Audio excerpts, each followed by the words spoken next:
Oi. Bom dia, Ana. Bom Tudo dia, bem? querida. Tudo certo? Como é que tá por aí? Tá, tudo bem. Tá me ouvindo? Tô te ouvindo bem.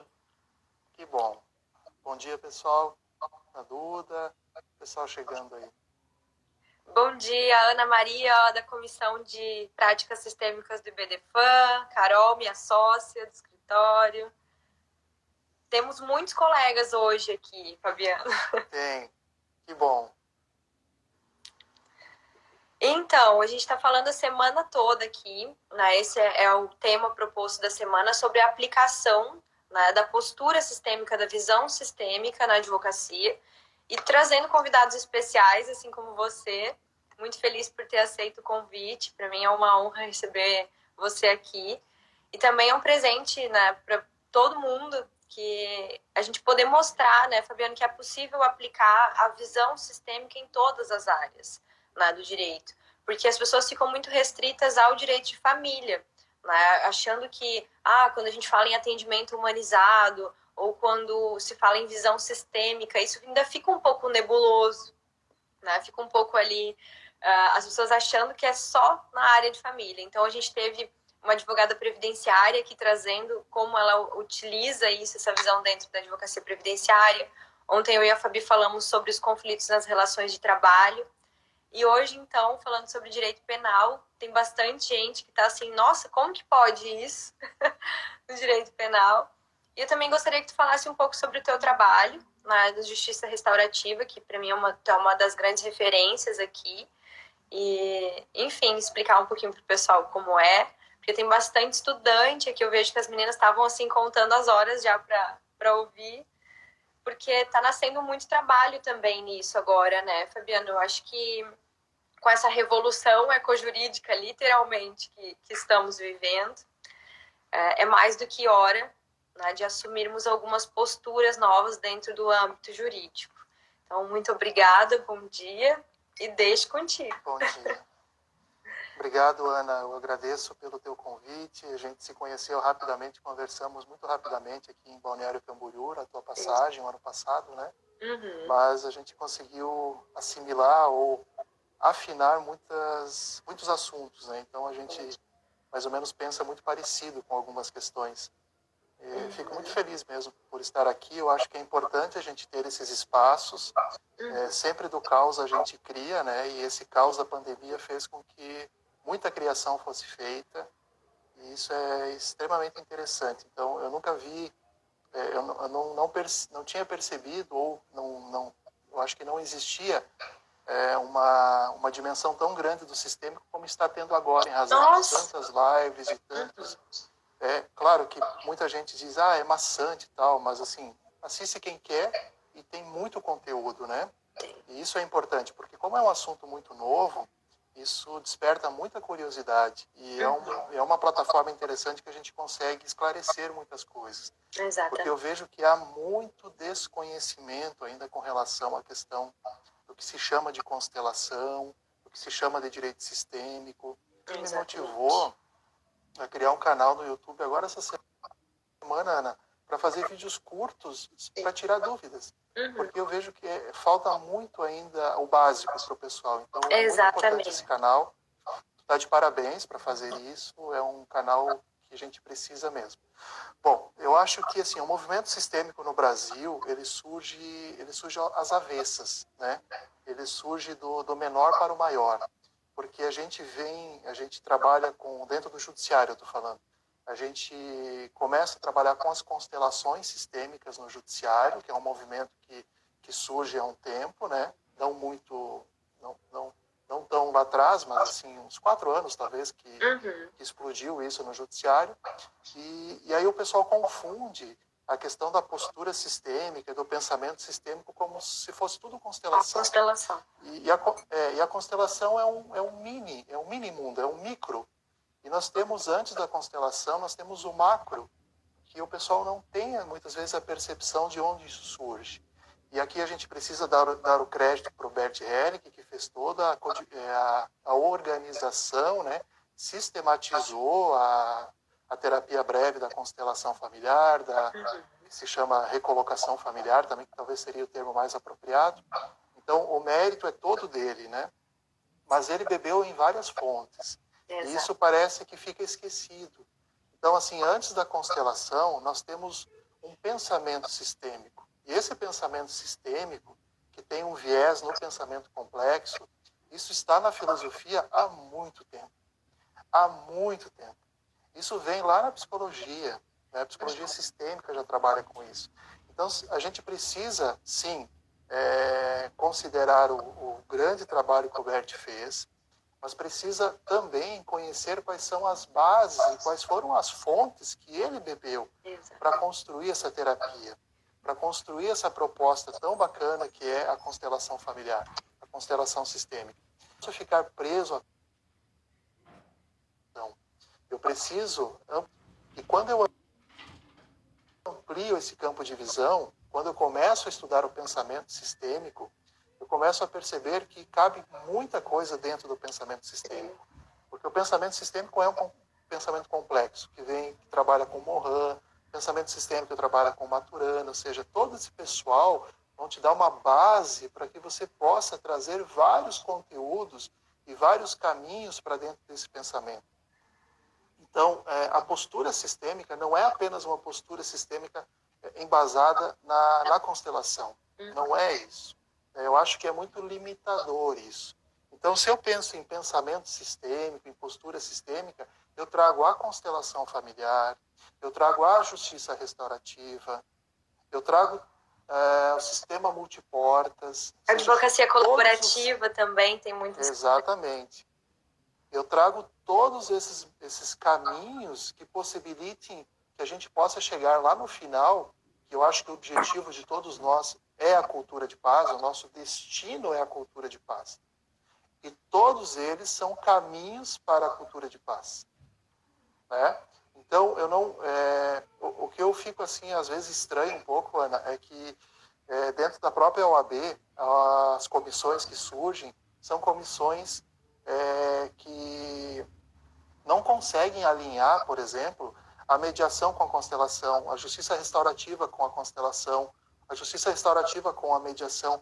Eles trabalham de uma forma muito cartesiana, como se fosse constelação só faz isso, justiça restaurativa só faz isso. E esse modelo cartesiano é absolutamente contrário ao pensamento sistêmico. Exatamente. Eu tenho muito isso, sabe? É uma dúvida que eu chego a explanar várias vezes dentro das reuniões de ordem, das comissões, se todos pertencem, e esse seria, então, um dos principais princípios, né? Onde Exatamente. fica o espaço para que todos pertençam? E utilizar dessas inúmeras ferramentas para que você crie, então, uma postura sua, né, dentro desse universo de possibilidades, onde você está sempre aberto para mais alguma coisa, né? Então, eu acho fantástico essa questão do pensamento, tanto que a gente trabalhou muito, né? A Ana está acompanhando aqui, nós temos a comissão de práticas sistêmicas dentro do IBDFAN, onde a gente optou por não utilizar o termo, né, que estava muito vinculado ao direito sistêmico à constelação unicamente, para poder englobar a mediação, a conciliação, a advocacia colaborativa, né? Enfim, tudo que fosse possível e pudesse agregar dentro desse pensamento sistêmico, tivesse a mesma fonte, né? E a mesma intenção, a gente pudesse colocar dentro e também criar novas estratégias, porque isso também faz com que a gente possa compilar todos esses pilares e se abrir para mais algo novo, né, Fabiano? Então, é muito compartilhado que a gente pensa também, assim. Sim. Porque... eu vejo que, por exemplo, quando a gente criou uma comissão aqui em Itajaí, na OAB, que foi a Comissão de Justiça Restaurativa e Direito Sistêmico junto, a ideia não foi criar essa comissão para trabalhar sozinha. Por mais que a gente uniu dois saberes, a ideia foi trabalhar essa comissão, fazer com que essa comissão trabalhasse com todas as demais comissões. Porque não há como eu fazer, por exemplo, um congresso na OAB ou trazer um palestrante para trabalhar apenas com a questão sistêmica sem envolver a família. Então eu tenho que trazer a comissão do direito de família. Eu preciso trazer a comissão de assuntos prisionais, porque isso envolve diretamente a questão do direito penal.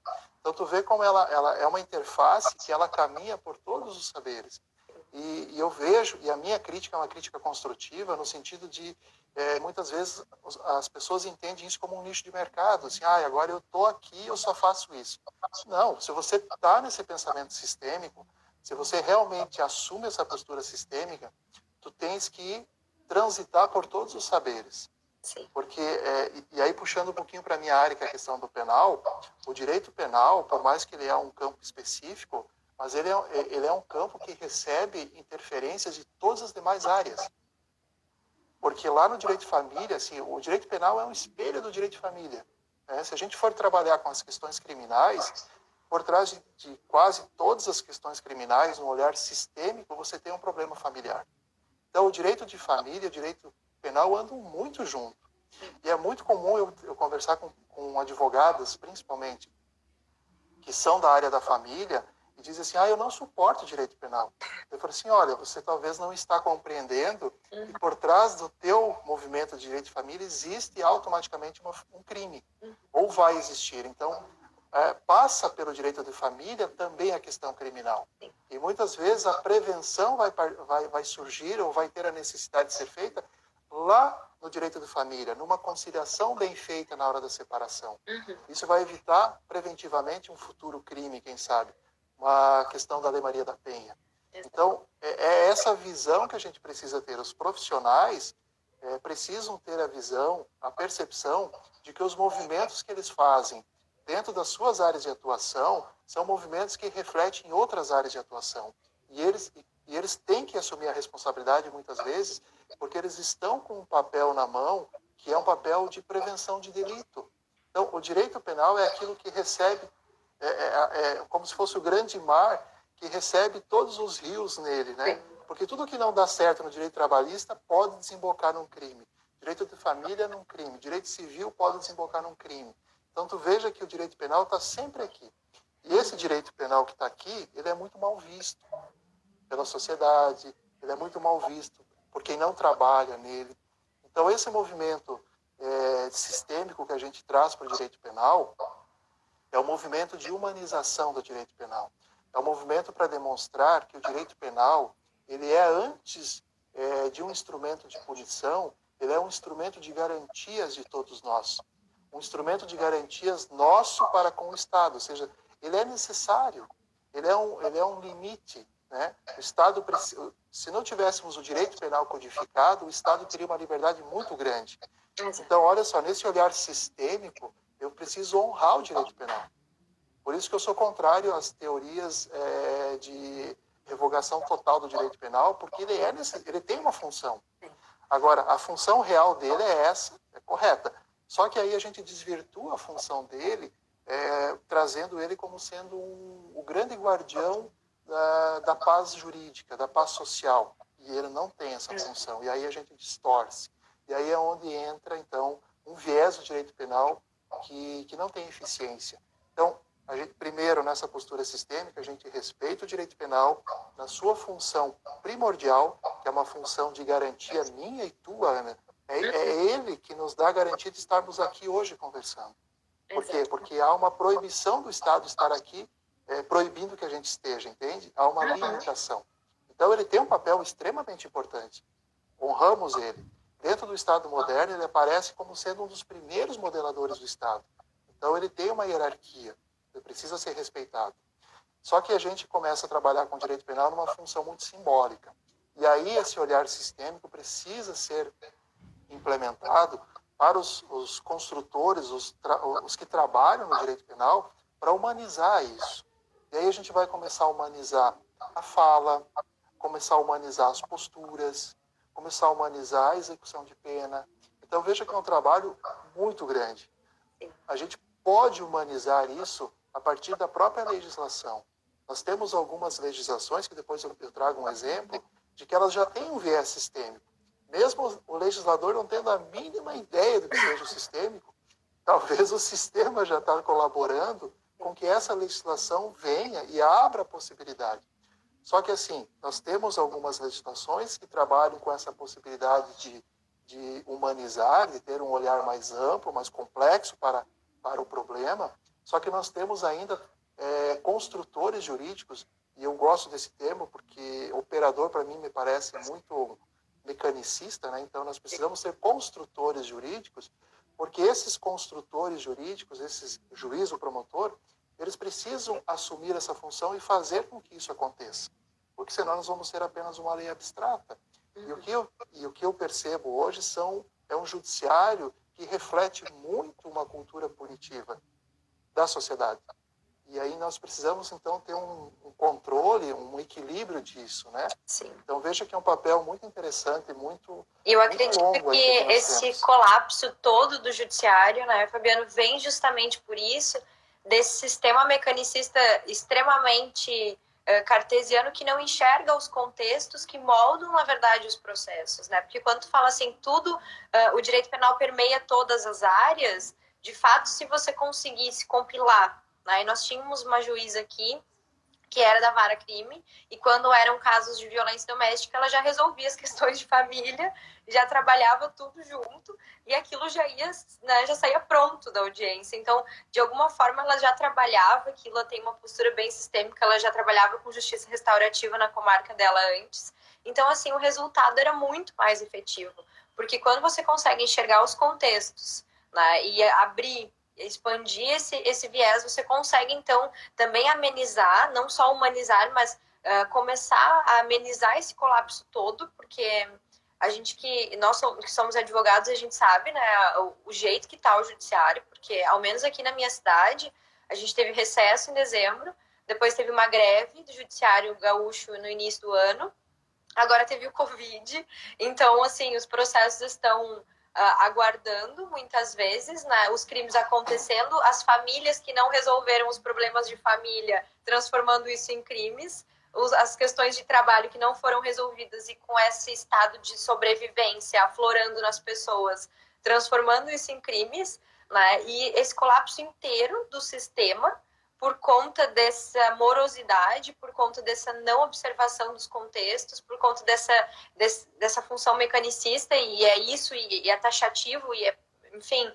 Então, eu acho que tá mais do que na hora, e eu percebo essa tua observação também dentro da questão sistêmica. Eu não sei se é porque nós também estamos com essa questão maior de tempo também, que tempo, na verdade, não, porque eu tenho trabalhado até mais, mas, assim, de exposição do conteúdo, né? Parece que todos os colegas agora, tudo aquilo que se tinha guardado e que nós fazíamos, está indo para as redes também. Então, eu vejo um movimento enorme e necessário, né? Porque o profissional ele vai ter que começar a analisar contextos e não ter essa extrema dependência também do judiciário, além dessa humanização que precisa ser feita no judiciário, mas a postura interna, né, Fabiana? Então, essa modificação de paradigma começa em nós, principalmente. Com certeza.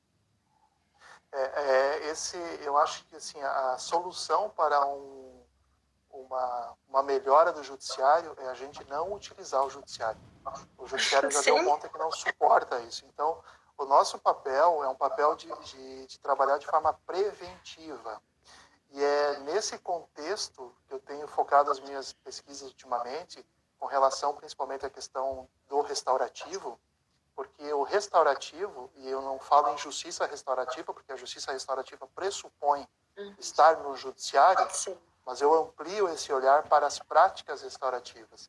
Inclusive, eu trabalhei na minha tese de doutorado, essa ideia de práticas restaurativas ou de uma percepção restaurativa diferenciada e que integre todos os caminhos da possível criminalidade.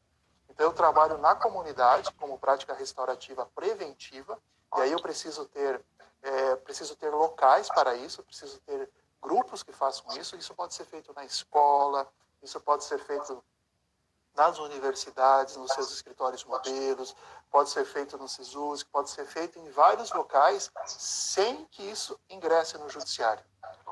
Uma vez ingressado no judiciário, nós temos uma perspectiva de práticas restaurativas para evitar o aprisionamento. Então, veja que tem uma função diferente. Já está no judiciário, o Estado já captou aquela violência, já aconteceu, não foi possível prevenir, ingressou no judiciário, então agora a gente tem uma outra perspectiva, que é evitar que isso vá para o sistema prisional. Então, eu posso evitar que isso vá. Nós temos um sistema prisional que está em colapso, não suporta mais nada. Bom, mas muitos irão para o sistema prisional, né? Muitos ainda serão condenados e cumprirão uma pena. Então, lá no sistema prisional, eu preciso ter práticas restaurativas com uma outra finalidade, que é uma finalidade não mais de evitar que ele esteja ali, porque ele já está ali, mas é uma prática restaurativa para fazer com que ele retorne depois, de uma forma melhor. Porque o sistema como está hoje só piora, não melhora ninguém. Então nós temos que ter uma prática restaurativa na execução penal, uma prática sistêmica na execução penal, para fazer com que ele consiga efetivamente retornar à sociedade e retornar principalmente à sua família. Porque o contexto geralmente da violência está na família, né? Muitas vezes você trabalha, a gente fez um trabalho com as constelações do sistema prisional em Florianópolis, que hoje originou o livro das constelações sistêmicas na execução penal, e o que ficou muito claro o preso que foi constelado, ele percebia as suas questões, mas ele falava assim, tá, e agora eu volto para minha família e como é que eu vou resolver isso lá? Ou seja, o contexto familiar dele, é claro que com a constelação isso vai mexendo, né? Mas ele percebia que para onde ele voltava, o sistema era um sistema doente. Então, ele tendo a percepção, ele não conseguia muitas vezes ter força para fazer com que a família entrasse nesse movimento de má consciência, né, que ele fazia. Então, mas isso é possível ser feito na execução penal. Com relação à questão do egresso, a gente pode, a lei de execução penal já tem uma perspectiva de você ter o apoio ao egresso. Olha só, a gente pode fazer o apoio ao egresso fazendo círculos restaurativos e trazendo a família para dentro do sistema, não na prisão, mas no ambiente, para que a família, através desses círculos restaurativos e sistêmicos, possa acolher esse detento. Ou seja, ele se sente acolhido pela sociedade, pela família. Então, é um movimento que pode ser feito. Para isso, a gente precisa ter boa vontade e precisa ter criatividade, porque há espaços na lei para isso. E o que eu não vejo ainda, porque talvez seja muito recente e em razão de uma cultura muito punitivista, é você não conseguir fazer esses movimentos, porque os profissionais que querem fazer, muitas vezes não conseguem, não sabem por onde começar. E aí entra naquela questão que tu comentou. Para eu fazer esse movimento, eu preciso primeiro estar bem.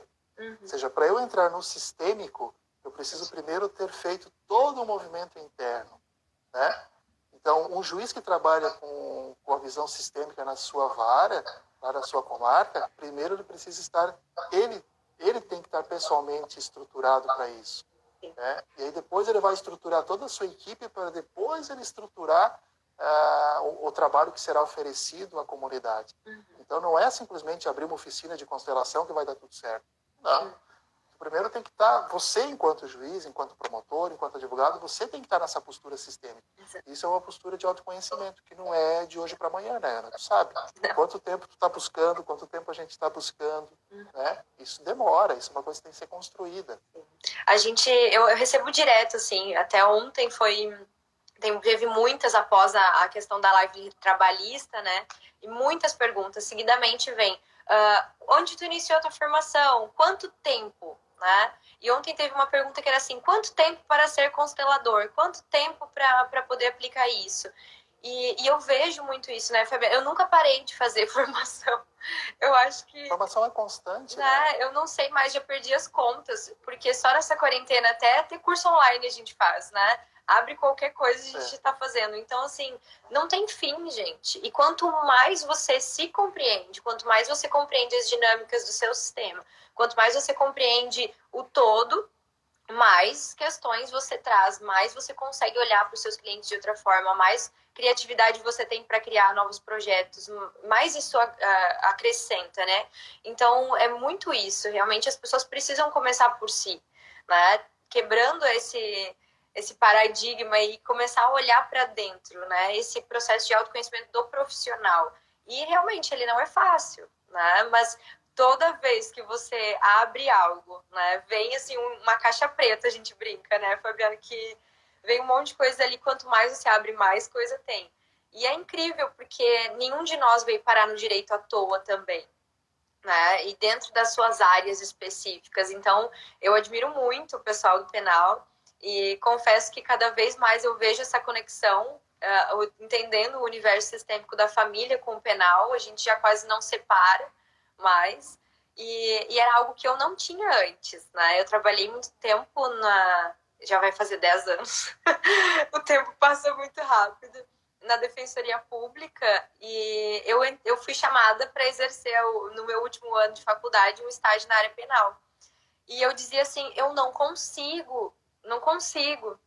E aí eu fui transferida, então, para a área de família e lá eu fiquei, assim, foi fantástico. E digo, sou filha da Defensoria até hoje, os projetos que eu faço voluntários, coisas que eu faço lá, e acaba englobando também o penal. Então, hoje eu já consigo ter essa visão do todo, né? Mas foram aí 5 anos, já vai fazer 5 anos da primeira formação e ela não termina nunca. Então, iniciem, né? Mas iniciem sem essa necessidade de agora eu tenho um certificado, ou agora isso é um nicho de mercado, ou eu vou agora criar um nome novo para exercer isso. Gente, isso é de vocês, né? Então, iniciem, deem o primeiro passo. Através dele, outros vão abrir. E aí você vai buscar, porque eu acho que todos nós iniciamos pela questão das constelações de alguma forma, né, Fabiana? E aí a gente vai, eu ao menos sou muito curiosa, a gente vai buscando mais, e vai dizendo assim, nossa, mas isso aqui estava ali, mas isso aqui estava lá. Então, de onde veio, como é? E aí você vai abrindo um universo sem fim. E com esse universo vem as possibilidades de atuação também, né? Sim. Então, Fabiano, como que é isso dentro da advocacia criminal? E como você tem aplicado seus projetos aí? Bom, a gente precisa separar o que é feito a partir da academia, que tem um viés, né? E isso a gente está fazendo já há algum tempo dentro da academia, implementando a questão das constelações no sistema prisional, ou apresentando isso, pelo menos, trabalhando com a questão da restauração, propondo isso comunitariamente, através de grupos de estudo dentro da faculdade, porque assim a nossa formação, Ana, é uma formação muito mecanicista dentro das próprias faculdades. Sim. Então, as nossas grades curriculares são terríveis, elas não conversam entre si as disciplinas. Então, é complicado. Então, o profissional do direito que sai dali, ele sai litigante ao máximo, né? Então, o que a gente tenta, pelo menos, é fazer com que esse futuro profissional do direito ele saia com uma visão um pouco mais ampla, ou mais complexa, ou mais sistêmica. E a gente tem conseguido isso a partir dos grupos de estudo, a partir dos congressos, enfim, dos livros, porque os livros que são escritos são livros extremamente didáticos, né? Justamente para iniciar isso. Então, o livro do direito sistêmico é bem didático, o livro da constelação da execução penal é bem didático, o livro da justiça restaurativa sistêmica, que é uma proposta bem interessante, que vai unir justamente a justiça restaurativa com as constelações sistêmicas, né? Porque ambos são sistêmicos, não tem como dizer que ambos não são sistêmicos. Então, é uma proposta também bem didática. Então, esse é um movimento que a gente encontra bastante abertura, porque a juventude que vem é uma juventude bastante aberta para isso. Eu creio que é uma juventude são alunos que têm um olhar diferente do nosso enquanto alunos. Nós não éramos tão críticos e tão fuçadores como eles são, né? É verdade. A modernidade apresenta isso. Enquanto advogado, a dificuldade que a gente vê de implementação isso é porque o próprio judiciário não se abre em algumas situações. Então, é muito comum encontrar juízes que, assim, o que é isso? Isso aqui não serve. Para mim, isso não serve. Então, você fica restrito com relação à atuação processual, com relação à atuação no tocante à outra parte. Agora, nada impede que a tua postura seja uma postura sistêmica e restaurativa no atendimento, né, na comunicação, na forma como você avalia aquela questão e como você dá o feedback para o seu cliente. Então, isso tem uma diferença muito grande de antes, de quando eu não tinha essa perspectiva, não tinha essa atuação, e de agora que eu procuro fazer isso. Então, muitas vezes basta você escutar o cliente, né? E fazer poucas pontuações precisas, porque todas as respostas estão com ele. Então, muitas vezes ele vem até o escritório com aquela raiva, e tu na área da família já deve, né? Porque para mim, quando eles vêm extremamente assustados, né? Porque eles têm um processo de crime. Mas na área da família, eles vêm geralmente com muita raiva, né? Com aquela questão de... E aí você tem que ser aquele mediador. E aí a gente traz o VARA, né? O VARA diz que a gente precisa mediar amores e dores, não é mediação de processo. é mediar emoções. Então, nós, os advogados, nós somos os primeiros mediadores do problema, né? E lembrando que toda violência é um grito de ajuda, é um pedido de ajuda. Toda violência é um pedido de ajuda. O agressor que agride, ele pede ajuda. Todos, né? É uma forma de você pedir ajuda. Só que nós não sabemos ouvir isso como um pedido de ajuda. Nós somos extremamente julgadores. Então, o advogado que tem uma postura sistêmica e restaurativa, que tem esse olhar, ele vai receber esse cliente de uma forma diferente. Primeiro que ele não vai julgar o cliente, ele nem vai julgar a parte contrária. E antes, como a gente julgava, né? A gente assumia essa responsabilidade, a gente assumia o caso como nosso, o problema, a gente casava com o problema, né? E virava inimigo da outra parte. E hoje a gente consegue diferenciar isso. Travou aí para vocês também, gente? Escrevam.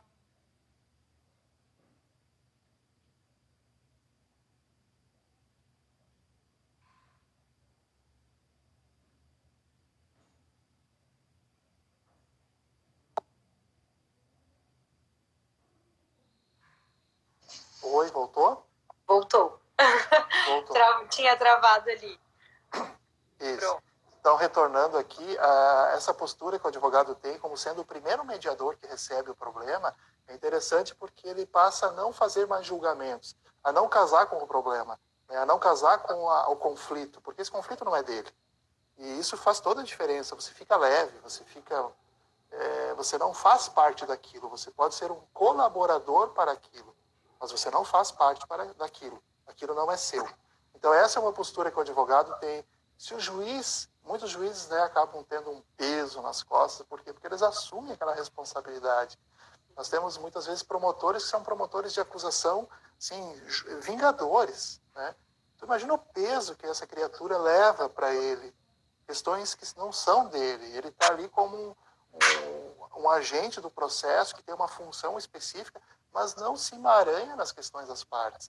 Então, acho que essa postura sistêmica de todos os profissionais é extremamente saudável para o profissional. E sendo saudável para mim, é saudável para ti, é saudável para a parte e é saudável para todo o sistema.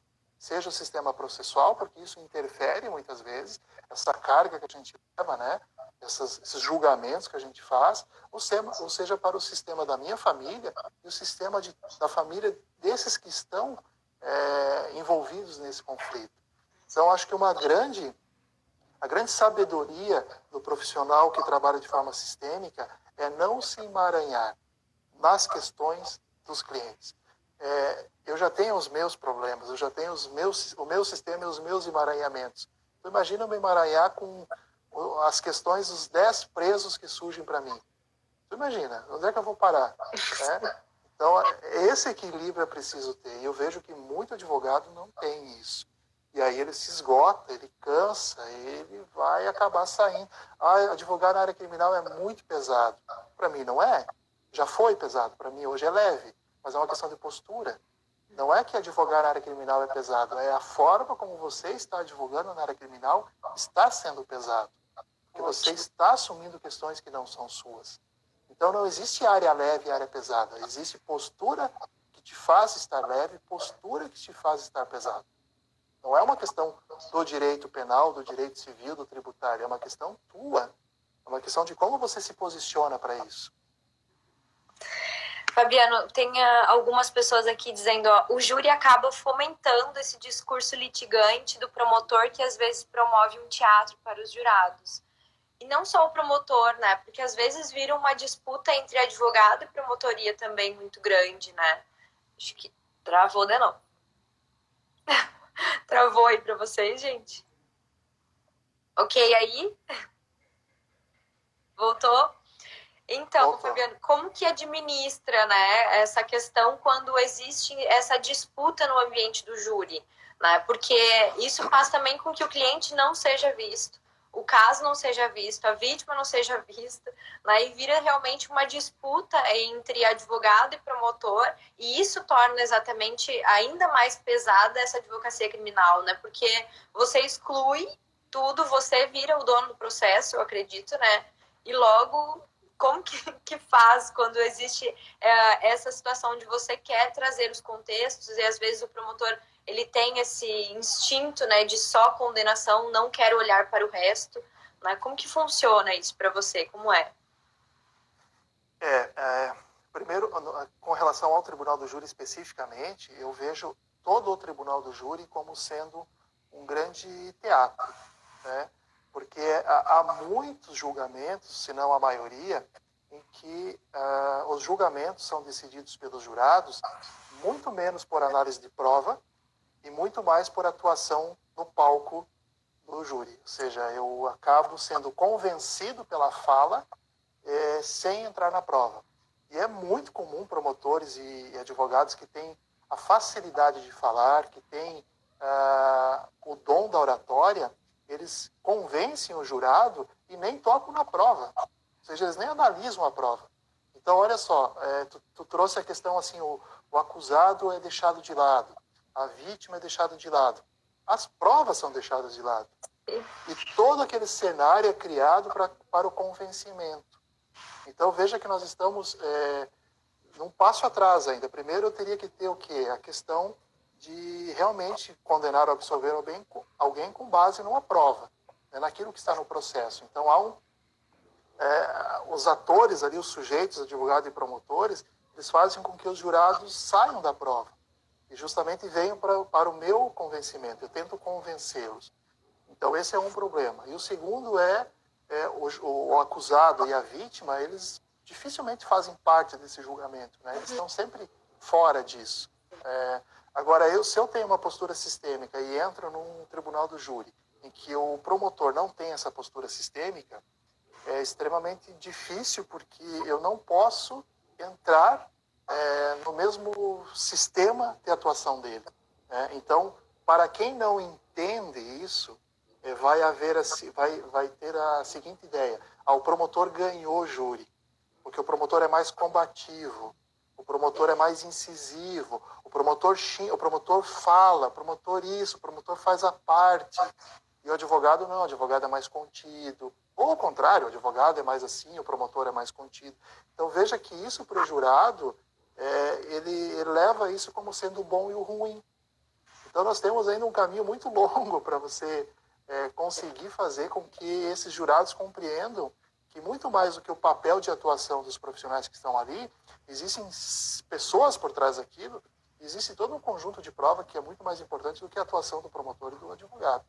Mas sim, é difícil de você trabalhar de forma sistêmica dentro do tribunal do júri, ter uma postura sistêmica, porque você vai muitas vezes encontrar do outro lado alguém que não é, e esse combate vai fazer com que o jurado, né, tenha uma percepção diferente ou distorcida da tua qualidade, daquilo que você representa naquele cenário. Mas é um risco que, se você quer ter uma postura mais humanizada dentro do tribunal do júri, não de tanto litígio, de tanta briga, é um risco que tu corre, de ter esse pré-julgamento pelos jurados. É um risco. Então, isso vai da análise de cada um, se realmente acha que está no momento de ter uma postura um pouco diferente, porque eu vejo profissionais que são extremamente calmos, tranquilos, levam uma vida equilibradíssima, e quando entram no tribunal do júri, eles se transformam, eles são leões. Você não reconhece essa pessoa. Essa pessoa na rua, ela não teria um amigo, porque ela combate todo mundo, e aí ela termina o júri, ela sai dali, ela é outra pessoa. Então tu veja como o sistema do tribunal do júri, aquele sistema de julgamento, ele transforma a pessoa, né? Então é uma questão muito pessoal. Isso eu acho que cada um tem que analisar o momento, tem que analisar como isso pode ser feito, porque isso é tudo muito rápido. Às vezes em 5, 6, 7 horas você tem uma decisão em que alguém está sendo condenado, e depois você pode assumir uma responsabilidade, assumir uma culpa que não é sua, em razão de uma atuação que tu acha que poderia ter sido mais combativa e não foi. Então é muito pessoal isso. Eu acho que assim, é um campo interessante, é um campo que precisa ser estudado, mas estudado nem tanto pelo direito, estudado pelas humanas, ou seja, a psicologia, a psicanálise, porque tem muita coisa ali que não é do direito. A maioria do que está ali é um teatro da vida, é um psicodrama da vida que está ali. Sabe que eu tenho muito essa visão do tribunal do júri também, E lá em Lisboa tinha um colega meu de mestrado que era de Minas e era presidente da Abracrim lá. E quando eu trouxe as questões da visão sistêmica, ele ficou vidrado, assim. Ele falou, nossa, mas imagina se eu conseguisse entender os perfis das pessoas, o que elas pensam e o que, através do cargo que elas têm dos jurados, eu já conseguisse entender o tipo de ser humano que ele é, o contexto do crime, o que aconteceu, como eu poderia explicar isso ou aquilo. Eu falei, pois é, comece a estudar então o pensamento sistêmico, porque eu acho que é ótimo para isso. Porque você consegue entrar também, se você não quer abrir mão daquilo, porque eu acho que é o ambiente também, né, Fabiana, ele é super tenso, então é muito difícil você conseguir não entrar, né, não ser invadido por aquele campo que está ali no tribunal do júri, mas você pode entrar lá com muitas ferramentas. Né? Com muitas ferramentas. Eu acho que assim, eu não atuo na área penal, mas eu olho para um tribunal do júri e penso assim, meu Deus, se as pessoas conseguissem olhar para todos os contextos que acontecem ali, seria um atendimento extremamente estratégico também, né? E com muitas ferramentas onde você poderia enxergar não só o contexto do processo, mas de todas as pessoas que fazem parte daquilo.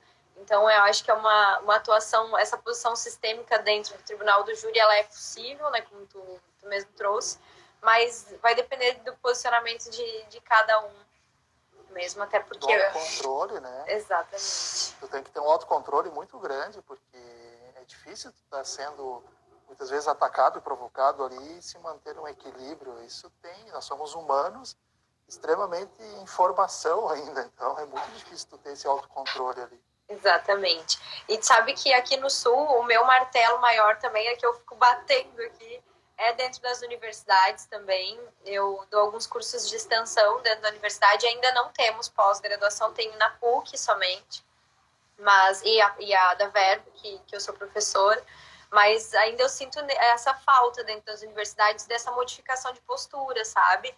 E eu vejo que todas as palestras que a gente faz, os cursos de extensão que abrem, os alunos ficam assim enlouquecidos, porque eles falam assim, nossa, era isso que eu vim buscar no direito, né? Porque a gente entra realmente dentro da universidade, e eu sempre falo isso, o direito sistêmico não é um novo direito, uma nova área de atuação.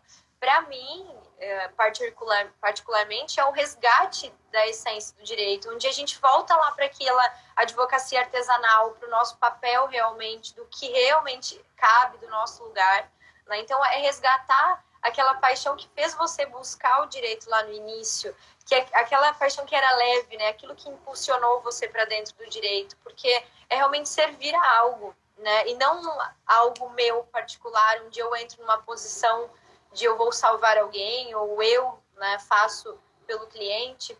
E sim, você vê o seu trabalho através das pessoas, através do que é passado adiante. Então, fica muito mais gratificante para a gente também, né, Fabiano? Porque você vê a pessoa fazendo por ela mesma, ela descobrindo as coisas por ela mesma e você acompanha aquilo. Então, é incrível, assim, o resultado que eu vejo dentro da aplicação que eu tenho, o trabalho que eu vejo que você também faz. Acompanho super seu trabalho aí. E da Márcia também, acho incrível, porque dentro das universidades eu acredito que seja o verdadeiro caminho, né? Nós somos colocados em posturas e por pertencimento, na maioria das vezes, né, a gente vai se adaptando àquele meio da universidade, onde a gente realmente acredita em algum momento que, sim, nós temos o poder. Nós somos, né, os operadores do direito, nós estamos indo para a guerra.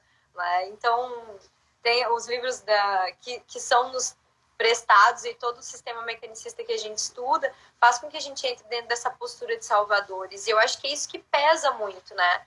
Eu não sei vocês aí, mas aqui a grande maioria dos profissionais que buscam formações de constelação, de pensamento sistêmico, de outras práticas sistêmicas, todos trazem essa questão, né? O direito está muito pesado para mim. Eu amo o direito, mas eu não consigo mais advogar, né? Eu não consigo mais exercer. Então... Sim. Veja que eu verifico que essa postura sistêmica ele tem salvado muitos profissionais do direito. Pessoas que estavam abandonando, principalmente a advocacia, estão retornando para a advocacia em razão desse novo olhar. E a gente trabalha de forma acadêmica dentro da Univale, que abriu as portas, assim, é uma referência que eu preciso uma deferência que eu preciso fazer, porque a Sim, Univale eu acho fantástico. foi resistente a isso. Tem um grupo de estudo que a Márcia coordena, então a gente tem os congressos. Inclusive hoje é dia 20, amanhã era para ter o Congresso de Justiça Restaurativa. Aí não teve, né? Amanhã está tudo organizado, teríamos vários profissionais trabalhando o dia todo, manhã, tarde e noite, é amanhã, 21 de maio. E não teve. Então a Univale é sempre muito aberta, sempre, assim, a gente tem uma gratidão muito grande por essa universidade. Agora, a pós-graduação que tu falou, a gente coordena uma aqui pela Infor, em Florianópolis, de Direito Sistêmico, e o que eu vejo são os profissionais que os nossos alunos, muitos deles são pessoas que estavam desanimadas com o direito, desanimadas com a atuação, a profissão, pessoas que não viam muitas vezes sentido naquilo e que retomaram o gosto pelo advogado, né, o gosto pelo jurídico, porque tem uma visão diferente. Então eu vejo assim que esse olhar sistêmico, para quem realmente entra nele, ele está resgatando muitos ótimos profissionais que estavam saindo da área jurídica porque não conseguiam mais pertencer a esse sistema litigante que a gente tem. E agora eles se sentem pertencentes numa cultura diferente, numa cultura que não é a cultura de guerra, uma cultura de pacificação, é muito diferente, né? E esses alunos que estão nas faculdades, que estão tendo a oportunidade de verificar isso, eles terão um grande privilégio, uma grande vantagem sobre nós, porque eles já sairão de lá com esse conhecimento e essa possibilidade de fazer essas pesquisas, coisas que eu comecei a fazer depois de 15 anos de formado, né, a pesquisa nesse viés. E eles já saem de lá com essa perspectiva. Então, tu imagina daqui a 10 anos, daqui a 15 anos, que esses alunos já estarão atuando. Veja como é promissor isso, né? Como isso vai ser modificado. Então, eu sou muito otimista com relação a esses movimentos, mesmo que sejam movimentos pontuais que vocês fazem aí, a gente faz aqui, vários outros fazem em algumas faculdades por aí. São pontuais, são poucos ainda, sim, mas são essenciais. Porque esse aluno que tem uma visão sistêmica, ele já leva isso para dentro da família dele, né? E aí todo o sistema já começa a ter uma postura diferente, já começa a olhar isso diferente. Então isso vai contagiando. Então essa postura sistêmica e restaurativa, ela é contagiante, ela é resgatadora de muitos profissionais e trazendo isso para o lado positivo, né? Que é caminhando todos juntos aí, cada um ao seu passo, porque cada um tem o seu movimento, cada um tem o seu tempo. Eu vejo isso porque você falou de Portugal. Eu defendi a minha tese lá no passado, inclusive a professora Ana Cláudia, que estava lá, está aqui com nós aqui, assistindo, e ela morava lá em Portugal, agora está no Brasil, e ela presenciou lá, e a minha banca lá foi assim, foi sobre justiça restaurativa, diferenciada, integral. Inclusive, deixa eu fazer um merchan aqui, que o livro está saindo agora daqui a pouquinho. E assim, a banca foi tenebrosa. Eles não compreendem como que a gente pensa em trazer a restauração para a comunidade. Para eles isso é impossível, é impensável. E o sistêmico eu não consegui citar na minha tese em momento algum. Citei em nota de rodapé, botava alguma coisinha ali, porque eles, assim, pelo menos lá em Braga, naquela região que é mais tradicional, não extremamente tradicional, né? Muito fechado.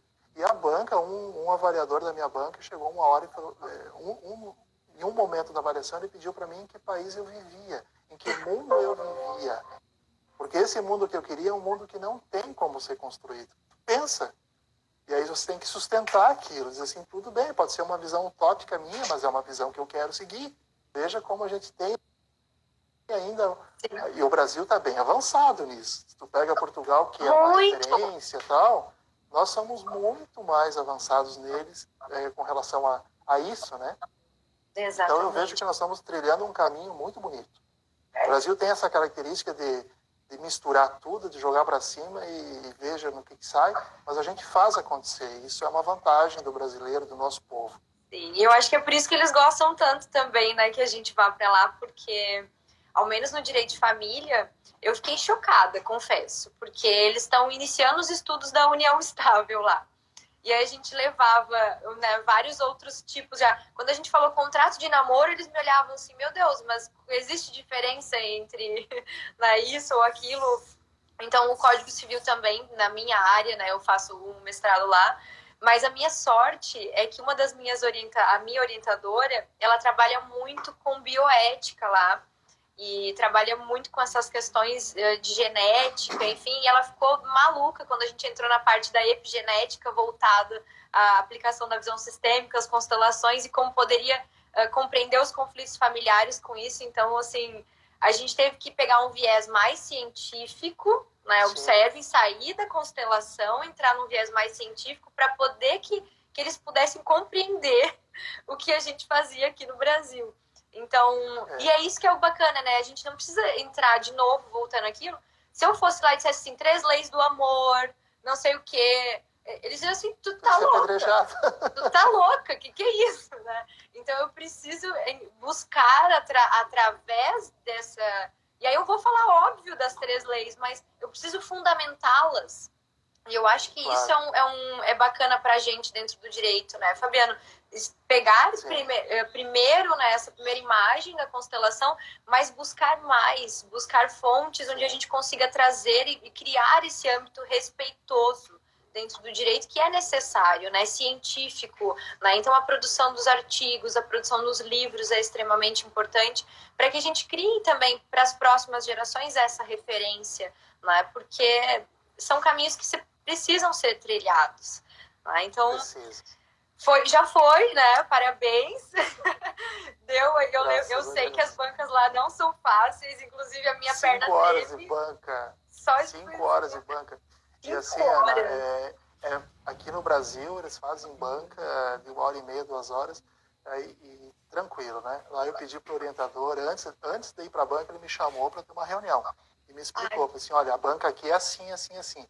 Eu falei assim, tudo isso, ele falou assim, mas não leva para o lado pessoal, porque eu sei que no Brasil vocês passam muita mão na cabeça dos alunos. Não, lá eles destroem a gente. Aqui, olha o termo que ele usou para mim, assim, aqui a banca é um contraditório. Então, tudo aquilo que o avaliador te falar, ele está esperando que você contradite. Eu falei, tá, eu posso então bater de frente? Você deve bater de frente. Veja a postura, eu acho isso extremamente positivo.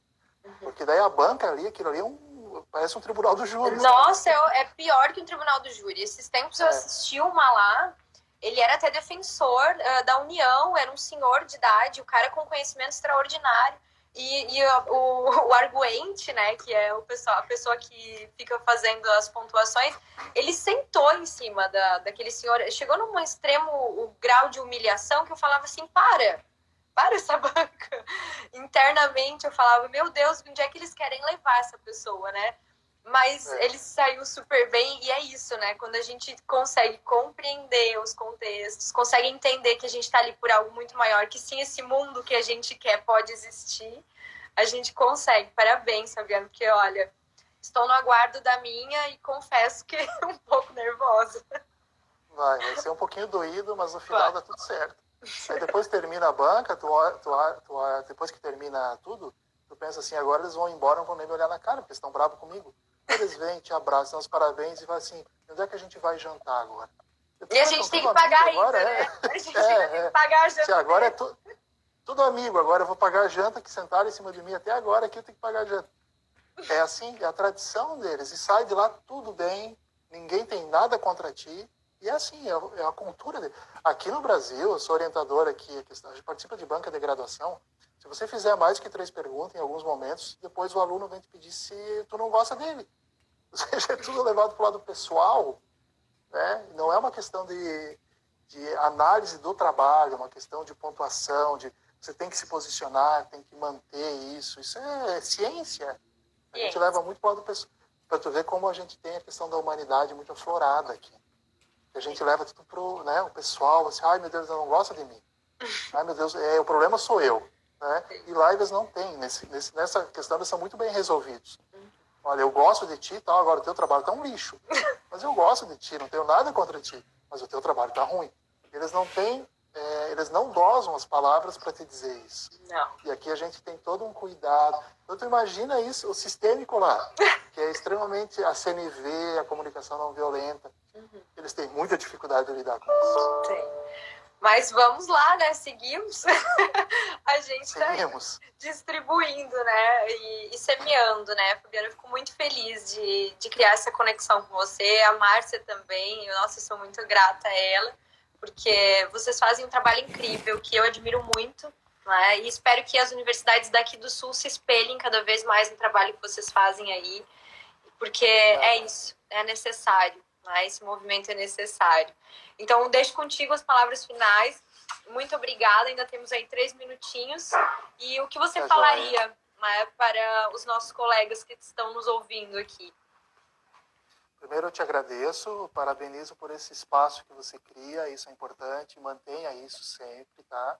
Tem muita gente boa para ser ouvida, tem muita gente que, mesmo que não seja boa para ser ouvida, mas precisa ser ouvida, porque a gente não pode ouvir só aqueles que nos agradam.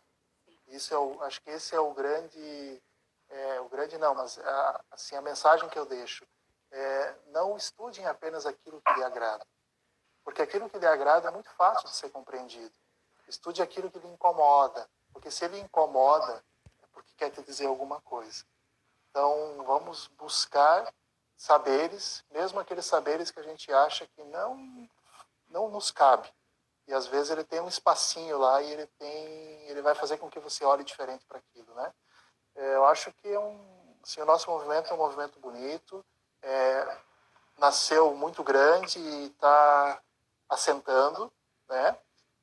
E esse é o caminho mesmo, porque não tem como a gente estar em todos os locais, ocupar todos os espaços, mas aquele movimento que continua, da forma como ele continua, vai ser um movimento muito forte. Mesmo que seja menor, mas é um movimento muito forte, muito verdadeiro. Então, eu acho que quem está nos assistindo que não conhece, procure, né, conhecer esse caminho novo. E quem já está aqui nesse caminho, que cada vez busque mais, e não fique nessa limitação do saber.